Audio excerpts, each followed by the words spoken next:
Hi guys, this is Satyakam again in the video with a new video of business studies of management as a profession. तो मैं आप सभी का स्वागत करता हूं अपने YouTube चैनल कॉमर्स के बोल बच्चन। बहुत मज़ा आने वाला है अगले टॉपिक में, management as a profession. Profession क्या है कि मैनेजमेंट एक पेशा है या नहीं। तो चलिए देखते हैं आगे कि मैनेजमेंट प्रोफेशन के फीचर्स को सेटिस्फाई करता है या नहीं करता है, राइट। तो पहला जो पॉइंट है जो हमें इस दिशा में अंडरस्टैंडिंग क्रिएट करने में मदद करेगा वो है well defined body of knowledge. Again same point जो हमने साइंस में देखा था, मैनेजमेंट एज अ साइंस। पिछले 2 वीडियो में हमने डिस्कस किया था कि मैनेजमेंट एक आर्ट है या नहीं। हम नेचर जानने की कोशिश कर रहे हैं तो मैनेजमेंट एक आर्ट है या नहीं, मैनेजमेंट एक साइंस है या नहीं, और अब मैनेजमेंट एक प्रोफेशन है या नहीं। तो पहला पॉइंट कॉमन है, systematised body of knowledge, science का और इसका। Now each professional may it be a lawyer. चलिए प्रोफेशनल कौन होते हैं? Lawyer, chartered accountant, teacher, insurance consultant, ठीक है, डॉक्टर्स। ये प्रोफेशनल यानी पेशेवर। हमें पता है कि इस पर्टिकुलर प्रोफेशन में आने के लिए कुछ करना होता है, कोई पर्टिकुलर कोर्स से अंडरगो होना। जैसे लॉयर हम देखते हैं तो वो LLB किया हुआ होता है, लॉ की फील्ड में स्पेशल नॉलेज गेन किया हुआ। चार्टर्ड अकाउंटेंट CA का कोर्स जो institute of chartered accountants of India ACAI की तरफ से ऑर्गेनाइज होता है, उसे क्वालिफाई करता है, उसे पढ़ता है। Insurance consultant III insurance institute of India की एग्ज़ाम क्लियर करता है, पढ़ाई करके, नॉलेज गेन करके, ठीक है। तो पहली चीज़ क्या समझ में आ रही है? प्रोफेशनल होने के लिए, चाहे वो लॉयर हो, चाहे वो चार्टर्ड अकाउंटेंट हो, चाहे वो डॉक्टर हो, चाहे वो इंश्योरेंस कंसल्टेंट हो, क्या रिक्वायरमेंट होती है? To gain specialised knowledge of the profession. उस पर्टिकुलर प्रोफेशन, उस पर्टिकुलर पेशे से रिलेटेड स्पेशलाइज्ड नॉलेज की ज़रूरत होती है, राइट।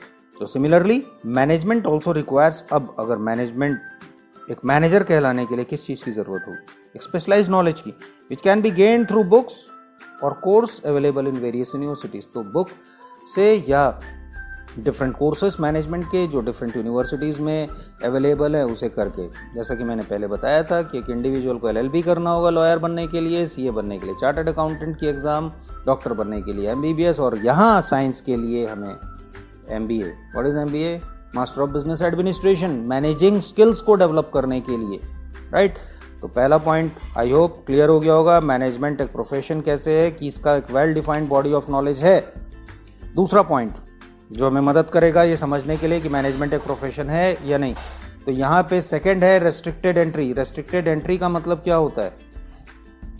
अब रेस्ट्रिक्टेड एंट्री सेकंड पॉइंट, और प्रोफेशनल होने के लिए, to be a professional it is a must that an individual acquires an educational degree और पासेस एन एग्जामिनेशन, ठीक है।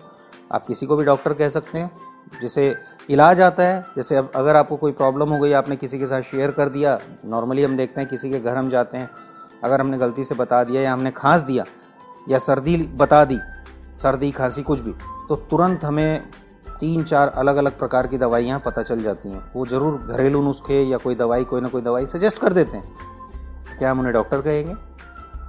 बेटा ये काढ़ा बना के पी लेना, तो क्या वो आयुर्वेदाचार्य हो गए? नहीं। उन्होंने कोई दवाई बता दी कि भाई आपको एलर्जिक कफ लग रहा है तो आप एक काम करिए, एक ये वाला कफ सिरप ले लीजिए, साथ में लिवोसिट्रिजिन और मोंटालुकस्ट का एक कॉम्बिनेशन की टेबलेट ले लीजिए। तो क्या है, डॉक्टर हो गए? बिल्कुल नहीं। तो डॉक्टर बनने के लिए क्या करना होता है? एग्ज़ाम क्लियर करना होता है, एंट्रेंस एग्ज़ाम PMT की, राइट। अब उसका नाम चेंज हो गया है, ठीक है, नीट एग्ज़ाम। अब इसके बाद एडमिशन होता है और फिर उसके बाद एक कोर्स होता है जिसे हम कहते हैं MBBS का कोर्स। मतलब एक MBBS डॉक्टर, या आयुर्वेद की फील्ड में BAMS, होम्योपैथी में BHMS। तो कोई भी इस तरह का एक कोर्स किसी एक ऑथराइज्ड और एक रिकॉग्नाइज्ड इंस्टीट्यूशन से क्लियर करने के बाद, और उसमें एडमिशन लेने के लिए एक एडमिशन टेस्ट होता है। तो यहाँ हम देख सकते हैं कि यहाँ एंट्री रेस्ट्रिक्ट है, मतलब कोई भी व्यक्ति उस ऑर्गेनाइजेशन में जाके कोर्स नहीं कर सकता, उसके लिए एंट्री रेस्ट्रिक्टेड होती है, राइट। जैसा आप एक मूवी आई थी, मैं याद दिलाना चाहूँगा, ठंडी हवा सा था वो, यार हमारा था वो, आई होप याद आ गया होगा आपको, 3 इडियट्स। उसमें क्या बताया था कि जो रणछोड़ दास चांचर है, राइट, जो आमिर खान ने जिसका रोल प्ले किया था, एक्चुअली वो रणछोड़ दास नहीं था, वो कोई और था। बट रणछोड़ दास जो था वो एक बहुत रईस घर का लड़का था, लेकिन पैसे तो थे मगर उसके पास वो काबिलियत नहीं थी कि वो टॉप इंजीनियरिंग इंस्टीट्यूट के एंट्रेंस एग्जाम को क्वालिफाई कर पाए, राइट।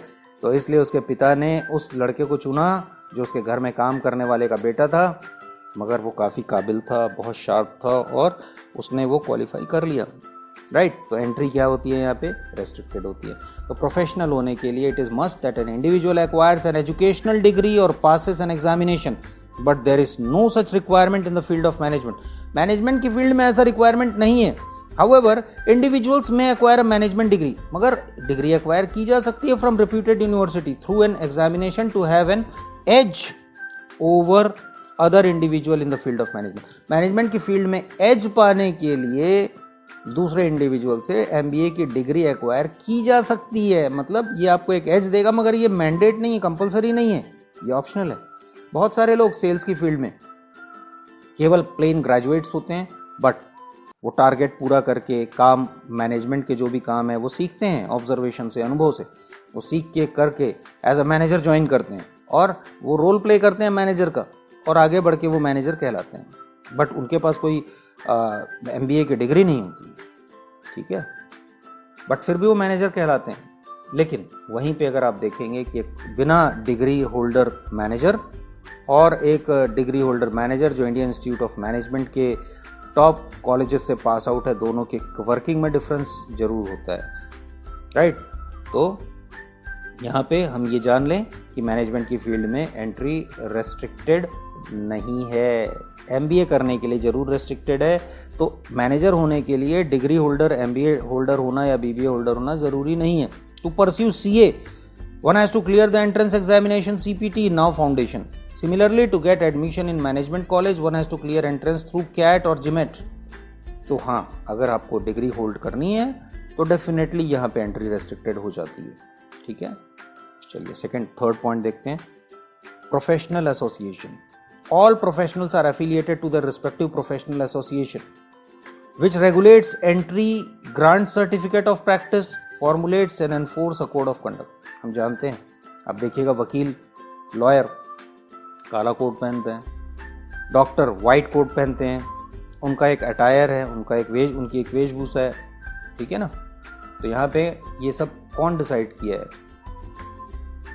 एंट्री कौन डिसाइड करता है, एग्जामिनेशन कौन कंडक्ट कराता है, सर्टिफिकेट कौन अवॉर्ड करता है, ठीक है, कोड ऑफ कंडक्ट कौन फॉर्मुलेट करता है और कौन एनफोर्स करता है, कौन इंश्योर करता है, वो होता है प्रोफेशनल एसोसिएशन।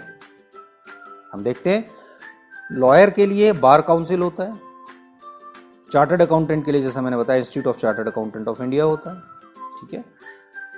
मैनेजमेंट के लिए भी AIMA है, ऑल इंडिया मैनेजमेंट एसोसिएशन। अगर इंडिया के संदर्भ में हम बात करें तो national institute of personnel management are the management association with whom managers में रजिस्टर्ड एज अ मेंबर। तो मेंबर होकर के रजिस्टर कर सकते हैं, बट अगेन ये कंपलसरी नहीं है, ठीक है। ये मैनेजमेंट के केस में अभी तक कंपलसरी नहीं हुआ है, फ्यूचर में डेफिनेटली कंपलसरी होने वाला है। मैनेजमेंट एक फुल फ्लेजेड प्रोफेशन के रूप में फ्यूचर हम देख रहे हैं। तो सेकंड पॉइंट है प्रोफेशनल एसोसिएशन। तो जैसा हमने देखा कि कुछ मैनेजमेंट एसोसिएशंस हैं जिसमें रजिस्टर करना ऑप्शनल है, जिसमें रजिस्टर करके उसके आप मेंबर बन सकते हैं। जैसे एक लॉयर को मेंबर होने के लिए बार काउंसिल का मेंबर होना चाहिए प्रैक्टिस करने के लिए, डॉक्टर को इंडियन मेडिकल एसोसिएशन से, और साथ में सर्टिफिकेशन, सीए के लिए institute of chartered accountant of India, right. तो ये सारी चीज़ें सेकेंड पॉइंट को क्लियर करती है प्रोफेशनल एसोसिएशन।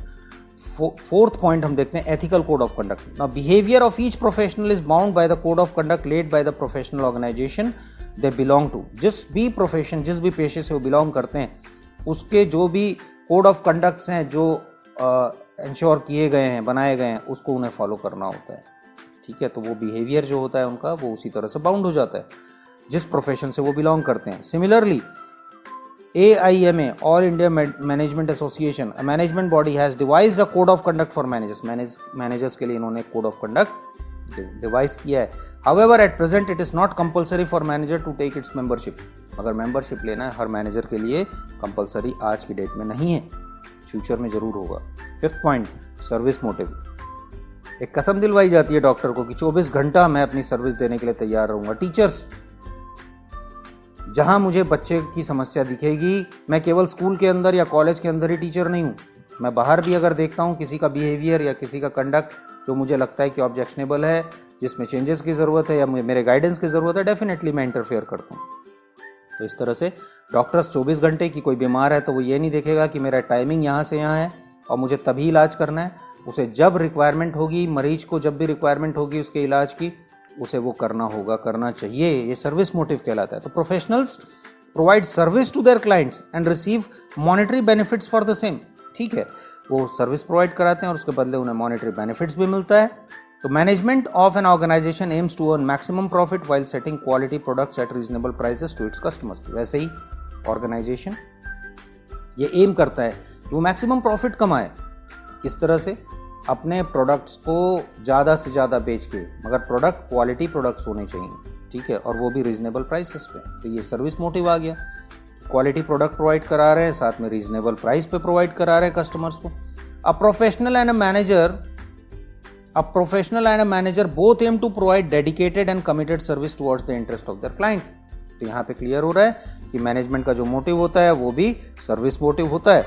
जैसे एक डॉक्टर प्रोवाइड कराता है मेडिकल सर्विस, ठीक है, एक लॉयर लीगल सर्विस प्रोवाइड कराता है, एक मैनेजर मैनेजमेंट सर्विसेज प्रोवाइड कराता है, राइट।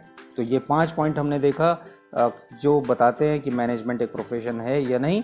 फिलहाल ये फुल फ्लेजेड प्रोफेशन नहीं है, बट फ्यूचर में हम एक्सपेक्ट कर सकते हैं कि फुल फ्लेजेड प्रोफेशन है। पॉइंट्स एक बार रिपीट करते हैं। पहला point, well defined body of knowledge. दूसरा point, restricted entry. Third, professional association. Fourth, ethical code of conduct. और 5th, सर्विस मोटिव। तो हमने अलग अलग पॉइंट्स के माध्यम से जानने की कोशिश की ये एक प्रोफेशन है या नहीं। प्रोफेशन डेफिनेटली है, बट एक फुल फ्लेजेड प्रोफेशन अभी नहीं बन पाया है। फ्यूचर जरूर, फ्यूचर बहुत ब्राइट है, ठीक है। तो इतना ही इस पर्टिकुलर टॉपिक के लिए। अगले टॉपिक में हम फिर हमारी मुलाकात होगी। तब तक के लिए धन्यवाद। बाय।